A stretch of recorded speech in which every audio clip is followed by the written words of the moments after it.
Hello friends, welcome to my channel. साथियों, आज की इस वीडियो में हम लोग आरपीएफ कांस्टेबल एग्जाम के लिए जीके जीएस के प्रैक्टिस सेट को देखेंगे। और आज है प्रैक्टिस सेट नंबर 8। और आज हम लोग मध्यकालीन भारतीय इतिहास से संबंधित महत्वपूर्ण प्रश्नों का प्रैक्टिस करेंगे। चलिए शुरुआत करते हैं। साथियों, आज जितने भी प्रश्नों का हम लोग प्रैक्टिस करेंगे, सभी प्रश्न किसी न किसी प्रतियोगी परीक्षा में पूछे गए प्रश्न हैं और पूरी संभावना है कि फिर से परीक्षा में पूछा जाएगा। पहला प्रश्न है, पैगंबर हजरत मोहम्मद का जन्म कब हुआ था? तो साथियों, पैगंबर हजरत मोहम्मद, इनका जो जन्म है वो किस सन में हुआ था? तो 5 से 70 ईस्वी में। आप सभी जानते होंगे कि मक्का में इनका जन्म हुआ था 5 से 70 ईस्वी में। सही जवाब होगा ऑप्शन नंबर ए। और मक्का अगर बात की जाए कि स्थित कहाँ पे है, तो सऊदी अरब में। सऊदी अरब में स्थित है मक्का। यहीं पर 5 से 70 ईस्वी में इनका जन्म हुआ था। और ये थे कौन? तो हजरत मोहम्मद साहब ये इस्लाम धर्म के प्रवर्तक माने जाते हैं। चलिए देखते हैं अगला प्रश्न। नेक्स्ट है कि मक्का कहाँ पे स्थित है? तो साथियों, अभी हमने देखा तो जो मक्का है ये सऊदी अरब में स्थित है। तो सही जवाब होगा हमारा ऑप्शन नंबर डी, सऊदी अरब।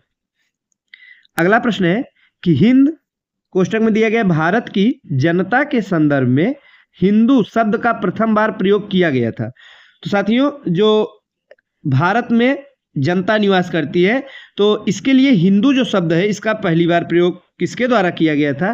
तो अरबों के द्वारा। अरबों यानी कि अरब के जो वासी थे, इनके द्वारा प्रयोग किया गया था। ऑप्शन नंबर डी हमारा सही जवाब होगा। तो ऋग्वेद में उल्लिखित भरत कबीले के नाम पर इस देश का नाम पहली बार भारत पड़ा। तो अगर भारत के बारे में पूछा जाएगा तो भरत कबीले के नाम पे भारत पड़ा। और दुष्यंत के पुत्र भरत के नाम पर इसका नाम भारत पड़ा। अलग अलग मान्यताएं हैं। साथियों, जो ईरानी थे, ईरानियों ने इस देश को हिंदुस्तान कह के संबोधित किया और यूनानियों ने इंडिया कहा। जबकि हिंदू शब्द का जो सबसे पहले प्रयोग है वो अरबों के द्वारा किया गया था। आगे है कि भारत पर पहला मुस्लिम आक्रमण किस वर्ष हुआ था? अत्यंत महत्वपूर्ण प्रश्न है साथियों। तो ये प्रश्न जो है कई बार अलग अलग परीक्षाओं में पूछा गया है। तो पहली बार मुस्लिम आक्रमण जो भारत पे हुआ था वो किस वर्ष हुआ था? तो 7 से 12 ईस्वी में हुआ था। साथियों, ऑप्शन नंबर डी हमारा सही जवाब होगा। इसमें किसी विकल्प में नहीं दिया गया है। ऑप्शन नंबर डी हमारा ठीक जवाब होगा। आइए हम व्याख्या को देखते हैं। भारत पर पहला सफल मुस्लिम आक्रमण 7 से 12 ईस्वी में अरब आक्रमणकारी मोहम्मद बिन कासिम के नेतृत्व में हुआ था। आपको नाम भी याद रखना है। कभी कभी परीक्षा में सीधा नाम पूछा जाता है कि पहली बार कौन सा मुस्लिम आक्रमणकारी था जिसने कि 7 से 12 ईस्वी में भारत पे आक्रमण किया? तो आप बताएंगे मोहम्मद बिन कासिम। तो आपको नाम याद होना चाहिए, मोहम्मद बिन कासिम। सन क्या है? तो 7 से 12 ईस्वी में। और इसके पहले भी उबैदुल्लाह के नेतृत्व में एक बार अभियान, एक दल भेजा गया था, किंतु वो सफल न हुआ, पराजित हो गया था। तो पहला सफल आक्रमणकारी मोहम्मद बिन कासिम को ही मानते हैं। और जो डेट है वो है 7 से 12 ईस्वी। नेक्स्ट है, मोहम्मद बिन कासिम द्वारा सिंध की विजय कब हुई थी? तो वही डेट है साथियों, 7 से 12 ईस्वी। आप लोग याद रखिएगा, 7 से 12 ईस्वी में मोहम्मद बिन कासिम ने सिंध की विजय की थी। यहाँ पे एक राजा था, उसका नाम था राजा दाहिर। क्या नाम था साथियों? राजा दाहिर था। दाहिर पर ही इसने आक्रमण किया और पराजित कर दिया था। नेक्स्ट है, भारत में प्रथम मुस्लिम आक्रमणकारी था। यहाँ पे देखिए सीधा नाम पूछा गया है कि कौन था। तो कुतुबुद्दीन ऐबक तो होगा नहीं, गजनी भी नहीं था, गोरी नहीं था। कौन था? फिर था मोहम्मद बिन कासिम। साथियों, नाम आपको याद रखना है, मोहम्मद बिन कासिम ही था जो कि पहली बार भारत पर सफल मुस्लिम आक्रमणकारी से माना जाता है। और 712 ईस्वी में सिंध पर आक्रमण किया था। अगला प्रश्न है, भारत पर सर्वप्रथम मुस्लिम आक्रमणकारी थे, कहाँ के थे? अब हमें जगह का नाम बताना है। क्या गजनी के थे? नहीं। गोर के थे? ये भी गलत है। अरब के थे? बिल्कुल सही है, अरब के ही निवासी थे। ये जो 712 ईस्वी में मोहम्मद बिन कासिम आक्रमण करता है वो कहीं और का नहीं बल्कि अरब से ही आया हुआ एक मुस्लिम आक्रमणकारी था। सही जवाब होगा ऑप्शन नंबर सी। चलिए बढ़ते हैं अगले प्रश्न की तरफ। नेक्स्ट है कि चचनामा के अनुसार 6वीं और 7वीं शताब्दी में सिंधु देश की राजधानी क्या थी?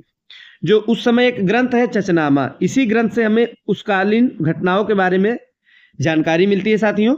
तो उस समय सिंधु देश की राजधानी क्या थी? सही जवाब होगा अरोड़, ऑप्शन नंबर बी। आप लोग ध्यान देंगे, अरोड़ जो है उस समय सिंधु देश की राजधानी हुआ करती थी। नेक्स्ट है, इनमें से कौन गजनी राजवंश का संस्थापक था? तो गजनी राजवंश का जो संस्थापक था वो था अलप्तगीन। आप लोग ध्यान दीजिएगा, संस्थापक के बारे में पूछा गया तो अलप्तगीन था, ये इस वंश का संस्थापक था।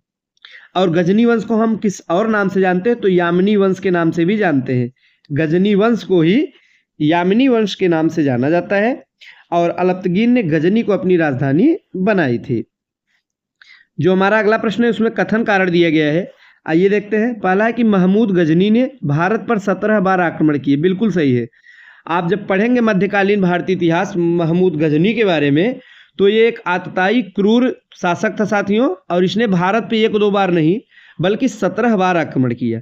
और कारण क्या दिया है? कारण है कि वह भारत में स्थायी मुस्लिम शासन की स्थापना करना चाहता था। बिल्कुल गलत है, ऐसा नहीं साथियों। जो महमूद गजनी था इसका भारत पर आक्रमण करने का जो उद्देश्य था वो यहाँ पे राज नहीं करना था। इसका फिर क्या उद्देश्य था? धन लूटना था। क्या साथियों? धन लूटना था। यहाँ पर ये अपार जनधन की हानि इसने किया था और यहाँ से जो संपत्ति मिला, सोना मिला साथियों, धन मिला, वो लूट कर लेके चला गया। तो क्या सही होगा? ए सही है किंतु आर गलत है, यानी ऑप्शन नंबर सी हमारा इस प्रश्न का ठीक जवाब हो जाएगा। चलिए बढ़ते हैं अगले प्रश्न की तरफ कि निम्न में से कौन चंदेल शासक महमूद गजनवी से पराजित नहीं हुआ था? तो एक शासक थे चंदेल वंश के, वे थे विद्याधर। कौन थे साथियों? विद्याधर थे। ऑप्शन नंबर बी हमारा सही जवाब होगा और ये उससे पराजित नहीं हुए थे। नेक्स्ट है, किस चंदेल राजा ने महमूद गजनवी का सामना किया था? तो अभी हमने बताया विद्याधर ही थे जो सामना ही नहीं किए थे बल्कि ये पराजित भी नहीं हुए थे। तो सही जवाब होगा ऑप्शन नंबर सी। आगे है, महमूद गजनवी का दरबारी इतिहासकार कौन था? तो जो महमूद गजनवी था इसका जो दरबारी इतिहासकार था वो था साथियों उतबी। सही जवाब होगा ऑप्शन नंबर बी, उतबी नाम आप लोग ध्यान दीजिएगा, ये दरबारी इतिहासकार था। चलिए बढ़ते हैं अगले प्रश्न की तरफ, जो है कि शाहनामा का लेखक कौन था? तो शाहनामा साथियों ये कृति है, एक रचना है जो कि फिरदौसी द्वारा लिखा गया है। किसके द्वारा लिखा गया है? फिरदौसी। सही जवाब होगा ऑप्शन नंबर बी, फिरदौसी ने लिखा है शाहनामा।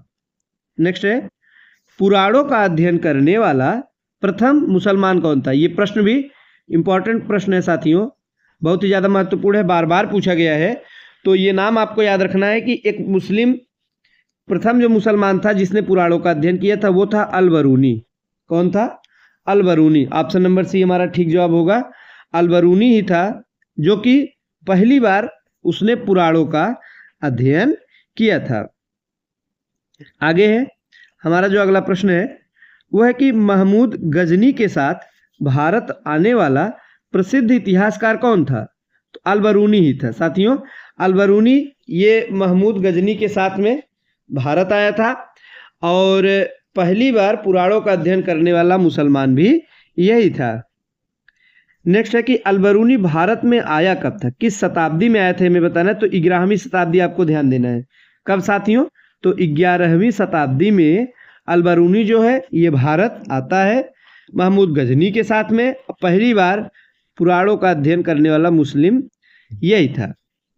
आगे है, महमूद गजनी के साथ भारत आने वाला मुस्लिम विद्वान कौन था? तो इस प्रश्न का जवाब भी वही होगा, अल-बरूनी। अलग अलग एग्जाम में अलग अलग ढंग से पूछा गया है, तो अल-बरूनी नाम आप लोग ध्यान देंगे। हमारा अगला प्रश्न है, निम्नलिखित कथनों में से कौन अल-बरूनी के संबंध में सही नहीं है यानी गलत है? तो वह एक धर्मनिरपेक्ष लेखक था, यही गलत है, ऐसा नहीं है, धर्मनिरपेक्ष लेखक नहीं था। ऑप्शन नंबर ए हमारा ठीक जवाब हो जाएगा, ये धर्मनिरपेक्ष, इसे लेखक नहीं कहा जा सकता। तो साथियों आज के लिए बस इतना ही। आगे भी कुछ और प्रश्न है जो आपकी परीक्षा के दृष्टिकोण से महत्वपूर्ण है, जिन्हें हम नेक्स्ट प्रैक्टिस सेट में देखने वाले हैं। वीडियो अच्छा लगा तो लाइक करिएगा। मिलते हैं अगले वीडियो में। धन्यवाद।